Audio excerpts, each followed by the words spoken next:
Bom dia, queridos, a paz do Senhor Jesus. Estou aqui nesse cenário lindo, na caminhada radical. Vou trazer uma reflexão para vocês. Daqui a pouquinho, deixa eu descer. Em Mateus capítulo 8, os discípulos fazem duas perguntas a Jesus. Uma direta para Jesus, uma para si mesmo. Eles perguntam: Mestre, não convém que o Senhor tema que pereçamos? Então eles fazem essa pergunta e logo depois eles fazem uma pergunta entre si. Após o milagre da tempestade cessada, eles perguntam entre si: que homem é este, que até os ventos e os mares obedecem? Deixa eu subir aqui, eu continuo, só um minuto. A primeira pergunta que eles fazem é uma pergunta de incredulidade. Eles não creem porque são homens classificados por Cristo de pequena fé. Então, eles estavam com Jesus no barco e temiam a morte, devido às circunstâncias que ele se encontrava ali, o mar, o lago, o vento forte, tempestade. E eles perguntam àquele que é o dono, inclusive da tempestade, dos ventos fortes, e também da vida e da morte. Perguntaram se Jesus não se preocupava que eles morressem.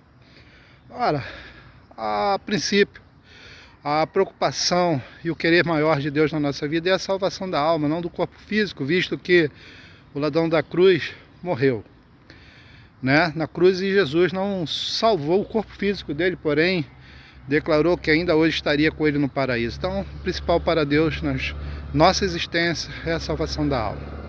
Amém? Então, o princípio e a resposta dessa pergunta é essa. Claro que Deus cuida de cada um de nós. Lá no livro de Jó vai dizer que de boa velhice desceremos à sepultura, como se colhe um fecho de trigo a seu tempo.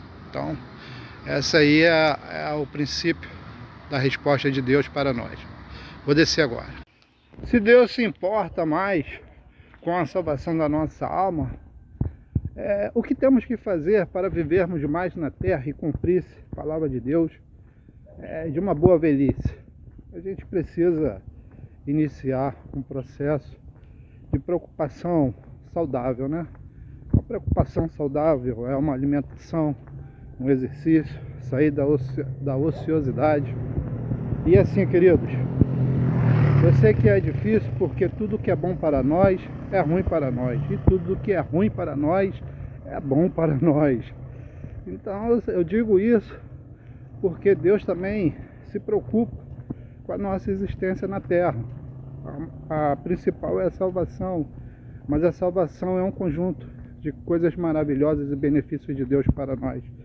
Salvação, ela vai trazer um aprendizado, uma preocupação na terra. E lembrando a vocês que tudo que Deus coloca a mão prospera.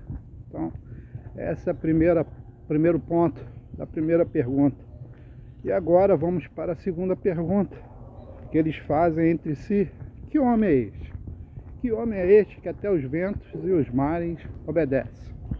Já respondo, só um minuto. Que homem é este que até os ventos e os mares obedece?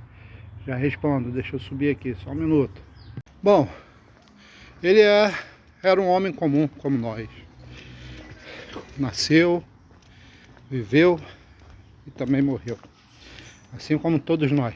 Ele tinha fome, tinha sede, cansaço, dormia, acordava. Então, ele era esse homem.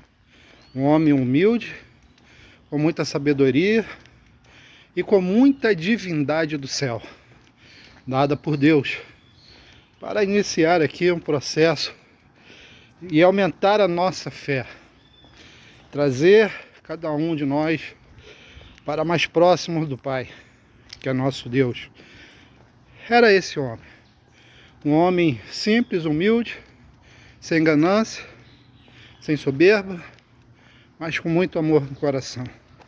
E é esse Senhor a qual declaro nessa manhã como Senhor da minha vida, da minha casa, da minha família, e espero que seja sua.